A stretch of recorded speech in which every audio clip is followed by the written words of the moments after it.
Kita ulang kembali sejumlah berita pilihan dari Bali.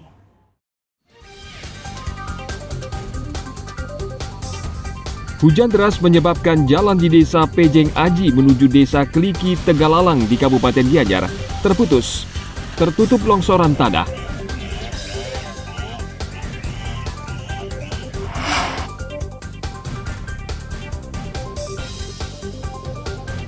Jelang Piala Dunia U17, tim sepak bola Kanada dan sejumlah peserta lain melakukan pemusatan latihan di Bali.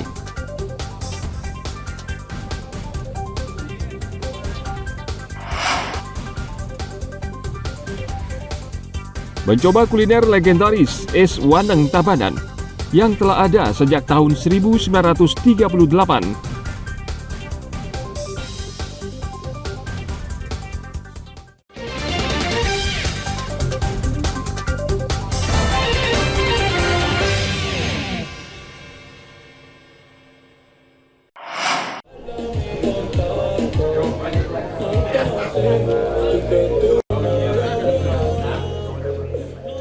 Jelang Piala Dunia U17 di Indonesia, salah satu peserta dari Kanada melakukan pemusatan latihan di Bali. Pada ajang Piala Dunia tidak hanya Kanada, namun sejumlah peserta memilih Bali menjadi tempat latihan. Ini menunjukkan Bali sudah layak menjadi destinasi sport tourism yang diperhitungkan.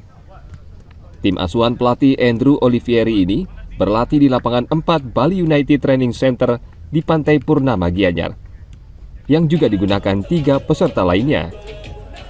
Tim Kanada diperkuat 21 pemain dan berada di grup B bersama Mali, Spanyol, dan Uzbekistan. Pertama, kita sangat senang sekali karena diberikan kesempatan dan minat dari banyak peserta untuk bisa di training center Bali United ini. Di sini ada 4 tim yang di training center ini, ya Kanada, US, Jepang, Meksiko. Tapi ada 2 negara lagi yang akan bertanding juga di sini, yaitu Poland dan Argentina. Pengaturan jadwalnya Pak di mana? Kita saat ini bekerja sama dengan Orange Fin. Mereka membuat semua schedule-nya. Kita memberikan fasilitasnya, kita memberikan transportasi, akomodasi dari kedatangan sampai keberangkatannya. Jadi kita solusi lokal. Bagi Bali United apa sih Pak keuntungannya ini dijadikan tempat latihan peserta Piala Dunia ini? Kita memperkenalkan bukan di Bali United-nya saja, tapi dari Pulau Balinya, bahwa Pulau Bali siap untuk sport tourism. Menariknya, kendati Bali tidak terpilih menjadi lokasi pertandingan Piala Dunia U17, namun sejumlah negara memilih Bali sebagai pusat latihan. Selain Kanada, sejumlah negara peserta Piala Dunia U17 yang juga memilih Bali, yakni Amerika Serikat, Kanada, Meksiko, Jepang, Polandia, Iran, dan Spanyol. Arianto Hutapea melaporkan dari Kabupaten Gianyar.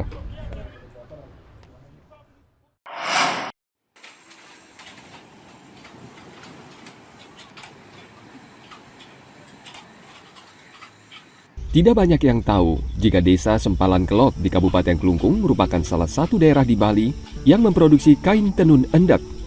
Bagi pencinta busana tradisional, tenun endek tentu sudah tidak asing lagi. Tenun khas Bali ini sudah dikenal hingga ke mancanegara. Bahkan sejumlah desainer internasional menggunakan tenun endek dalam karya adi busana mereka.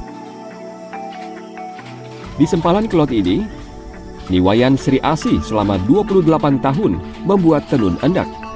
Ia bersama sejumlah karyawan masih memproduksi tenun endek secara tradisional. Peminatnya ya, saya sih sekarang lokal ini punya saya langganan supplier untuk mengambil barang saya gitu. Sekali ambil berapa meter Bu? Ya total? Kalau menurut saya yang ngetep gitu, berapa saya punya dan saya ngetep barang ini enggak diambil sama pelanggan saya, sama suppliernya. Itu motif apa Bu yang paling disukai saat ini Bu? Sekarang ya ada motif anggrek, ada motif cakre, ada motif katannya gitu saya punya, ada motif bone gitu.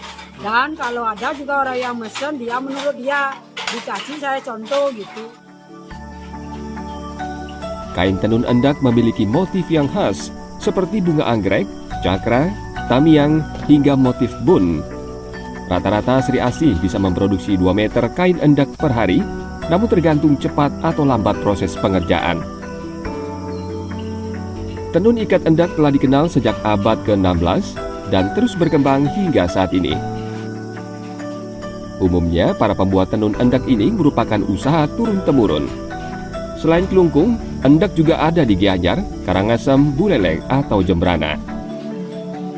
Jika diproduksi di Kelungkung, namanya menjadi tenun endak Kelungkung. Ana Agung Gede Agung melaporkan dari Kabupaten Kelungkung.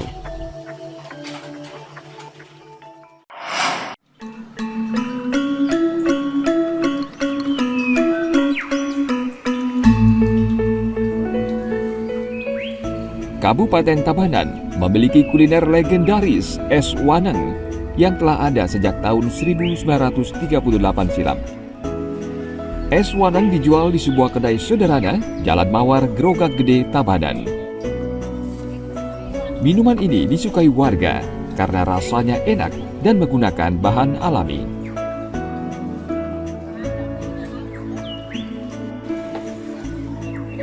Dari kakek, terus dilanjutin sama ibu, dan saya juga sebagai anaknya ibu, sekarang cucunya kakek. Jadinya bahan-bahan esnya kelapa dibakar, kelapa biasa itu dicampur dengan kelapa dibakar, habis itu diserut, langsung campur gula dan dicampur es. Kelapanya dibakar dulu, itu yang lama prosesnya. Selanjutnya? Selanjutnya baru kelapa biasa dicampur, besoknya baru digiling. Oh gitu. Ya. Jadi di kayak disantan dia. Ya, dibuat di santan, dicampur gula dan yang lain-lainnya. Ya. Ini berapa beli per hari bisa menghabiskan es berapa Es termos? biasanya 2 balok per hari. Dua balok per gulanya hari. bisa habis 10 kilo. 10 kilo. Ya, kalau hari biasa, kalau hari raya galungan bisa sampai 6 balok habisnya. 6 balok. Ya. Kalau gininya kelapa berapa habis beli sekali buka yang beli? Sekalian beli sekalian 100 kelapa, bisa pakai 10 hari, bisa 7 hari, nggak tentu. Nggak tentu. Ya, Sampai saat ini pembeli masih banyak dia. masih tetap langganan. Karena menangnya itu udah harga murah, nggak pakai sari manis. Ya.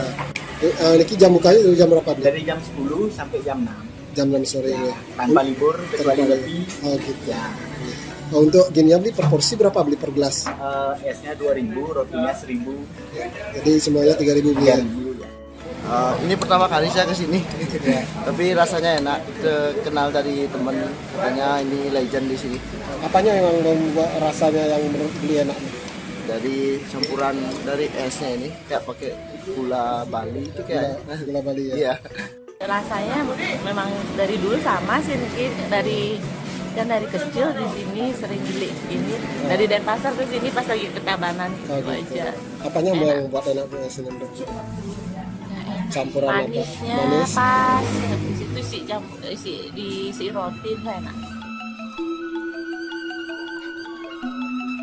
Es waneng terbuat dari santan kelapa bakar, gula pasir, gula aren yang direbus hingga matang. Campuran bahan yang diberi es batu ini menghasilkan cita rasa yang khas. Es ini lebih nikmat diminum dengan ditemani roti tawar. 1 gelas es waneng dijual seharga Rp2.000. Setiap harinya, kedai es ini dibuka jam 10 pagi hingga 6 sore. Tim Liputan melaporkan dari Kabupaten Tabanan. Informasi tadi mengakhiri jumpa kita pagi ini. Atas nama rekan yang bertugas, saya Dana Paramita mengucapkan terima kasih atas kebersamaan Anda.